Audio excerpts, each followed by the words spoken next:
The petroglyphs at Roughting Linn in England are often described as cup and ring marks in mainstream circles, acknowledged as primitive markings by humans progressing their thoughts. Think not that this is territorial markings, and instead consider the ancient solar configuration, dominated by the once luminary body of Saturn, with Venus as the light bearer in the middle, and planet Mars as the literal pupil of the all-seeing eye of the Lord. Saturn, Venus, Mars, the gods of old.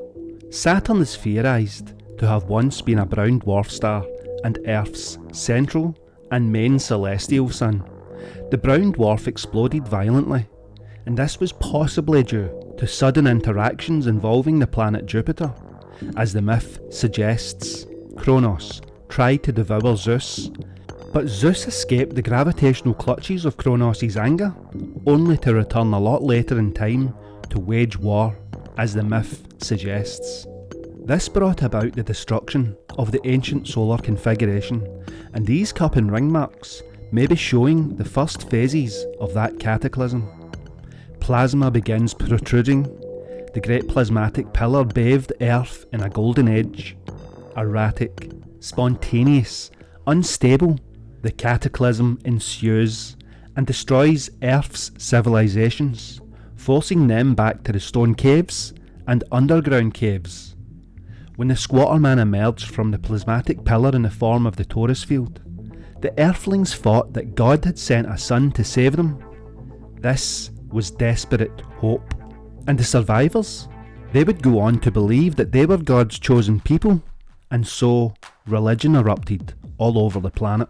Control over the masses had arrived, and the people who had taken the control became kings, queens, popes, cardinals. This was the arrival of the Dark Age, the Iron Age, the worst of all the ages, and we are currently living in it. These solar formations are found all over the planet, from Scotland's Cockno Stone to the petroglyphs of Arizona, and even the geoglyphs of Arabia and Jordan show the same markings. This overwhelmingly suggests a shared global experience that took place in the ancient solar system, as immortalised by all observers who documented the happenings. The Cockno Stone, located near Clydebank in Scotland, this is one of the largest and most intricate petroglyph panels in Europe, dating back over 5,000 years.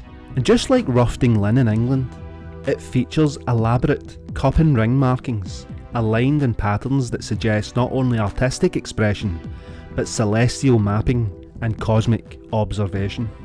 The motifs seem to resonate with cosmic significance, pointing not to mundane life, but to a time when the sky itself was active, violent, and divine. Meanwhile, very far away from Britain, the desert geoglyphs of Saudi Arabia, including the enigmatic wheel and keyhole structures visible only from above, and they mirror this strange symbolic geometry. Despite the geographical isolation of these sites, they share structural similarities with cup and ring art. This suggests an ancient shared memory, not of culture alone, but of something cosmic and planetary. And this brings us to the Thunderbolts Project and the electric universe theory, which propose that humanity's earliest myths and symbols encode direct observation of plasma phenomena in Earth's sky.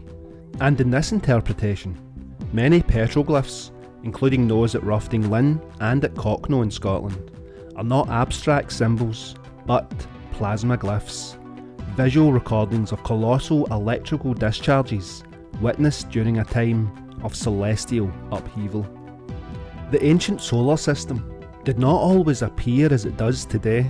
In a time before recorded history, planets loomed large in the sky, locked in unstable configurations, and at some point this arrangement catastrophically collapsed. As plasma physics suggests, such instability could result in the formation of a colossal axial plasma column, or a plasma pillar, stretching between the planet Earth and a nearby planetary body, possibly the planet Saturn, once seen as the central sun in ancient mythology.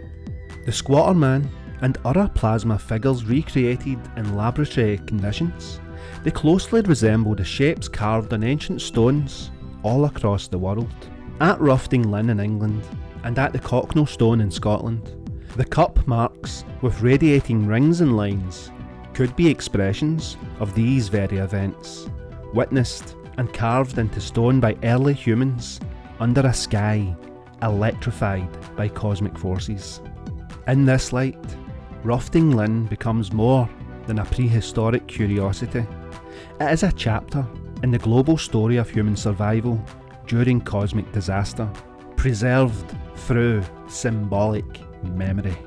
Across time and space, from Scotland to the Arabian deserts, these plasma glyphs record not cultural diffusion, but a shared planetary trauma burned into stone and memory by the fury of the electric universe.